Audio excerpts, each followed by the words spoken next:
Hello, welcome to the M.O.W channel. Today, we'll be talking about South Korean serial killer Kang Ho-soon. Please subscribe and like. Let's get started. In South Korea, the name Kang Ho-soon is synonymous with pure terror. Yet, what makes this fear so chilling is not the image of a monstrous criminal lurking in the shadows, but the fact that it was hidden behind the face of an ordinary, middle-aged man.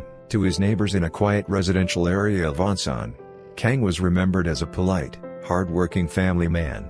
No one could have imagined that behind this harmless exterior was a man capable of murdering his victims in cold blood and burying their bodies in secret. Kang's double life was flawless, and that very perfection became his most powerful weapon, allowing him to continue killing for years without suspicion. He always greeted neighbors first, maintained a clean, respectable appearance, and dressed neatly, all contributing to an image of trustworthiness. Working in both livestock and insurance, he could easily explain away late-night outings or traces of dirt in his car, things that might otherwise have seemed suspicious. This perfect disguise was crucial in lowering the defenses of the women he targeted. Much like the infamous American serial killer Ted Bundy, Kang weaponized his outward charm and normalcy to commit unspeakable crimes. Beneath this facade, he meticulously planned his murders, exploiting the vulnerabilities of Korean society and feeding his monstrous desires under the cover of ordinary life. His normal face was, in fact, the most horrifying truth behind one of South Korea's most shocking serial murder cases. Behind Kang's mask of normalcy lay years of festering anger and deep-seated inferiority.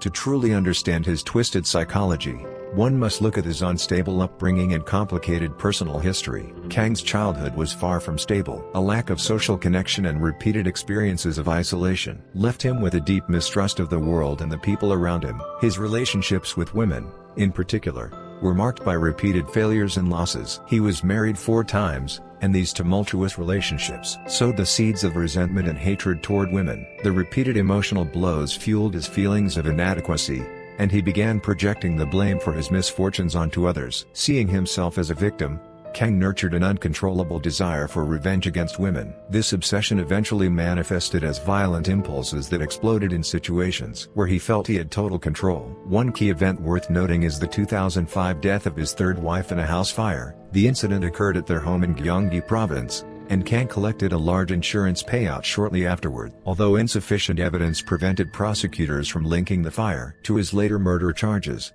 police strongly suspected it was an act of arson committed for financial gain. This incident suggests that Kang's crimes may have begun well before his serial killings started in 2006. It also reveals that his motivation went beyond impulsive misogyny. It included careful planning and a desire for material gain, further highlighting his psychopathic nature.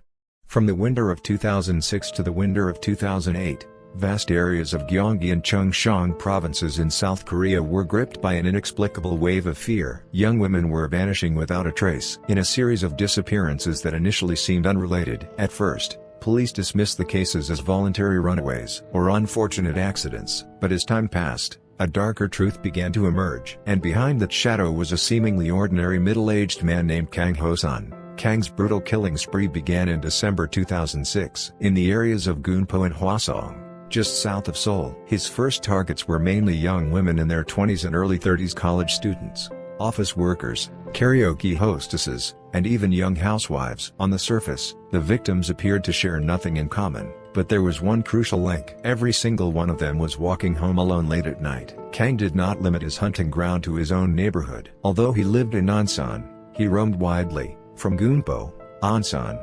Hwasong, and Suwon in southern Gyeonggi Province to Cheonan and Asan in northern Cheongcheong Province. This geographical mobility allowed him to move quickly to new locations before local police could narrow in on him. Because the disappearances occurred across such a wide area, police in each jurisdiction were slow to connect them as the work of a single perpetrator. This investigative gap gave Kang the perfect opportunity to continue his killing spree undetected. Despite the confusion of the early investigations, disturbing patterns eventually began to emerge in his crimes. 1. The timing. Kang always struck late at night, typically between 1100 p.m.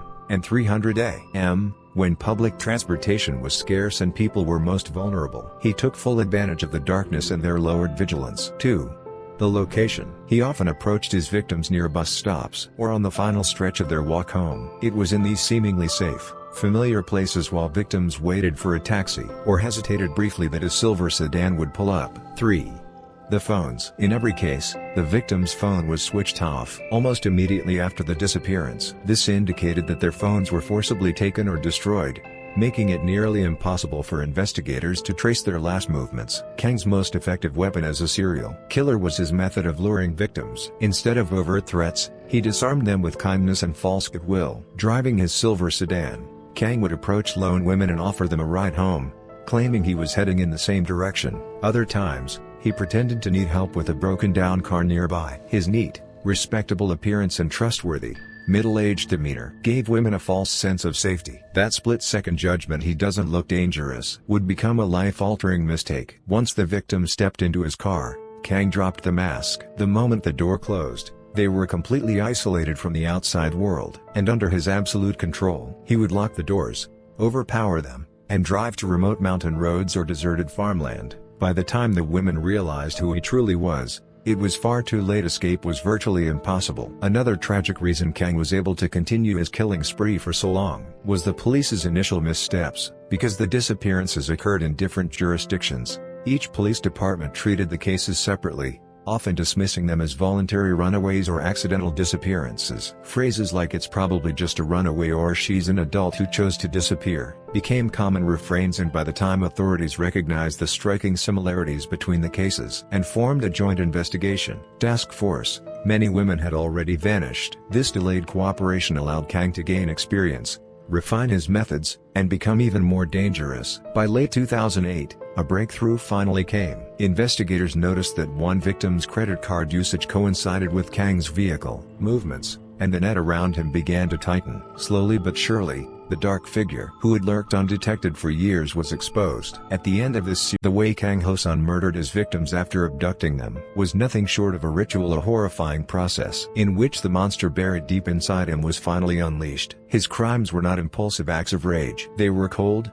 calculated, and meticulously controlled. From the moment he lured a victim into his silver car and drove to a remote location, Kang transformed into a predator who exercised absolute power over another human being. There was a disturbing consistency to Kang's killing methods, revealing his deep psychological motive, a craving for control. Once isolated in a secluded location, he almost always killed by strangulation. He would use his own physical strength or whatever was at hand, sometimes tools he had prepared in advance, other times improvised objects like the victim's clothing, stockings, or even ropes used for tying livestock. Strangulation allowed him to overpower his victims with certainty. And, just as importantly, it left behind little to no forensic evidence, such as blood, at the crime scene. This repeated pattern shows that his murders were not simply about venting anger. They were about achieving a purpose. By maintaining physical contact until his victims drew their final breath, Kang experienced a perverse sense of dominance and control. His killings were not emotional explosions, but ritualized, methodical acts, performed over and over like a cold, deliberate ceremony. After the murders, Kang's actions went beyond those of a typical killer. He became a strategist, determined to outsmart investigators and conceal any trace of his crimes. One of the main reasons his killing spree remained undetected for so long was his meticulous disposal of the bodies. He scattered the remains across a wide geographic area, from remote, rural roads and deep forested hillsides to isolated farmland in Gyeonggi and Gyeonggi Provinces, often far from his home. By spreading the bodies out rather than dumping them in a single location, he made it extremely difficult for authorities to recognize the murders as being connected and trace them back to one individual. Some of the victims were buried. Kang's background in livestock farming meant he was skilled at digging and working with soil, so burying a body was not a challenge for him. He often buried victims deeply to delay discovery. In fact, some remains were only found much later, and only because Kang eventually confessed and led police to the sites. Perhaps the most shocking and gruesome aspect of his disposal methods was mutilation and incineration. Kang poured gasoline on some victims and set their bodies on fire. This was more than just a way to destroy evidence. By burning the bodies, he aimed to erase any identifying traces, DNA, fingerprints, dental records, anything that could link the remains to a specific individual. In several cases, the remains were so badly burned that identification was impossible or extremely difficult. But the act of incineration also revealed something deeper: Kang's sadistic desire to erase his victims' very existence. Killing them was not enough. He wanted to annihilate every trace of who they were. This made it even harder for police to track the disappearances, and for years, many victims simply vanished without a trace. their stories lost in the darkness. A crucial psychological clue to Kang's mindset was his collection of trophies. When police searched his home and car, they discovered numerous personal items belonging to missing women: shoes, pieces of clothing, phone components, and jewelry. For Kang, these were not mere souvenirs. They were symbols of power and dominance, tangible reminders of the control he had exerted over his victims. For many serial killers, trophies serve as a way to relive the murder, to replay the moment of ultimate control. Kang was no different. By keeping these objects, he could revisit his crimes in his mind and fuel his distorted sense of accomplishment and superiority. Even though his victims were dead, possessing their belongings allowed Kang to feel as though he still controlled them. It was a manifestation of his pathological obsession with ultimate ownership and domination. Kang Ho-soon's methods of murder and body disposal were a chilling fusion of brutality and precision. He exploited his occupational skills and geographical knowledge to operate beneath the radar, mocking law enforcement as he continued his monstrous spree in the shadows. His crimes were more as a string of disappearances continued with no sign of slowing down. South Korean police finally abandoned their initial assumption that these were mere runaway cases. A large-scale joint investigation task force was formed, a massive effort to solve the puzzle and bring an end to nearly 2 years of darkness created by Kang Ho-soon. His crimes were meticulously planned, and the evidence had been thoroughly destroyed, leaving investigators with no choice but to rely on advanced forensic techniques and relentless tracking. The investigation team had to sift through a sea of data. They analyzed every piece of CCTV footage from the locations and times where victims were last seen. In these recordings, police repeatedly spotted a silver sedan and the blurry image of a middle-aged man approaching the missing women. Criminal profilers from the Korean National Police Agency played a crucial role by analyzing the victims' shared traits, the timing of the crimes, and geographical patterns. They built a psychological profile of the suspect. The profile described a friendly-looking middle-aged man who owned a vehicle and frequently traveled across a wide area. This behavioral science work helped narrow the investigation's focus, especially when combined with data-driven analysis. The breakthrough came from financial records. Police tracked the last credit card transaction of one victim, then cross-referenced it with vehicle movement data from the area. They discovered that one particular vehicle's route overlapped suspiciously with the victim's final known movements. That vehicle was registered to none other than Kang Ho-soon. Investigators then traced Kang's phone records and cell tower connections. His phone signals repeatedly appeared in locations tied to the disappearances, especially remote mountain areas where bodies were believed to be dumped. The geographic consistency was too strong to dismiss as coincidence. The data placed Kang at the top of the suspect list. Rather than arrest him immediately, police began weeks of covert surveillance. They wanted to prevent another possible crime. While gathering more evidence about his routines and contacts, Kang carried on with his daily life as a livestock farmer and insurance salesman, seemingly convinced he had hidden his crimes perfectly. The team documented his every move and identified everyone he interacted with. Kang continued to exhibit suspicious behavior,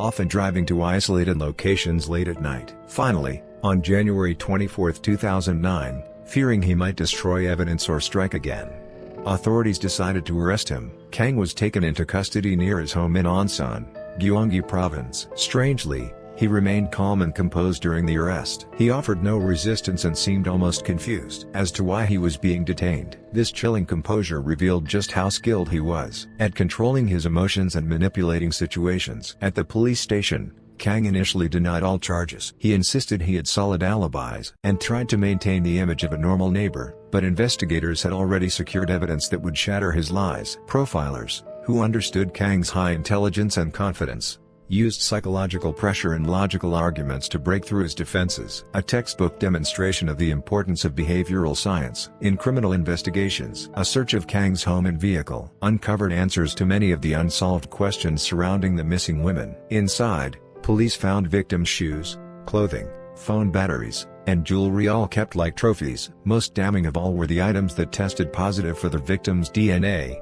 Physical evidence that destroyed Kang's denials completely. Overwhelmed by mounting evidence, Kang eventually confessed to the serial killings. A few days after his arrest, his confession was chilling and horrifying. He calmly and consistently described how he lured his victims, murdered them, and disposed of their bodies, often mutilating them afterward. The most shocking part of his confession was his explanation for why he did it. "I just did it when the urge came," he said. While this statement suggested the crimes were impulsive, it directly contradicted the meticulous planning, extensive travel, and careful evidence destruction that characterized his actions. Experts interpreted this contradiction as a hallmark of Kang's psychopathy. By framing his murders as uncontrollable impulses, he sought to diminish his moral responsibility. In reality, they were calculated, deliberate acts, yet he tried to justify them as if they were natural urges. Thanks to Kang's confession, police were able to locate several victims' remains that had previously eluded them.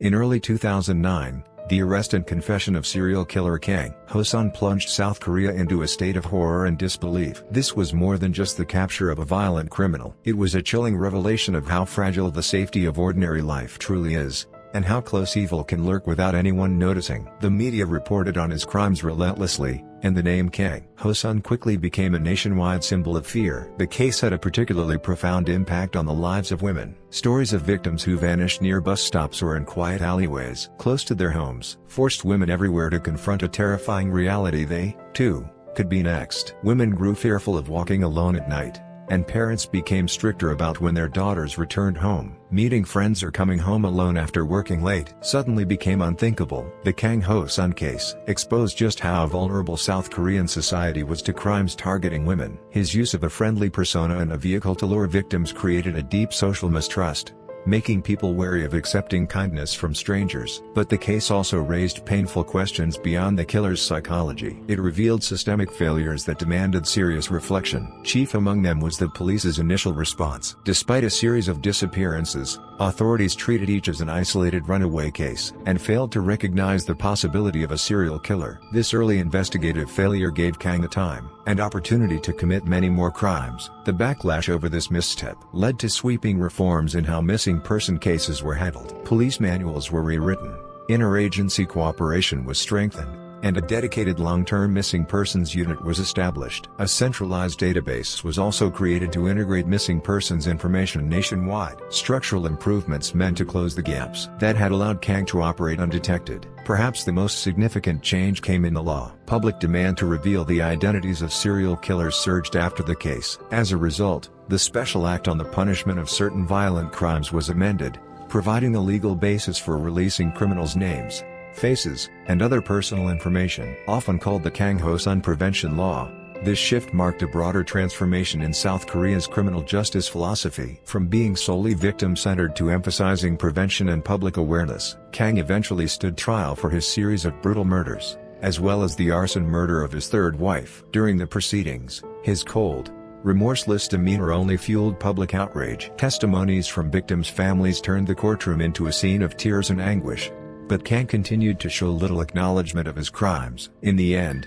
the court sentenced him to death. The judges ruled that his crimes were exceptionally brutal and premeditated, and that the harm he caused to society was so great that nothing less than the ultimate punishment could suffice. The death sentence was seen as a statement of justice and a way to reassure a deeply shaken public. However, South Korea has not carried out an execution since 1997, effectively making it an abolitionist country in practice. Kang remains on death row to this day, a reality that reignited fierce national debate over whether the death penalty should be maintained or abolished. The Kang Ho-soon case triggered structural change across multiple areas of Korean society. Security systems aimed at protecting women were strengthened, and CCTV surveillance was expanded significantly. Investigative techniques and criminal profiling for serial offenders and sex crimes became a central focus, accelerating the scientific modernization of law enforcement. Yet despite all these changes, the deepest scars remain with the victims' families. Time cannot erase their devastating sense of loss. The Kang Ho-soon case was not just about the capture of a serial killer. It was a sobering reminder of the evil that can hide behind an ordinary facade,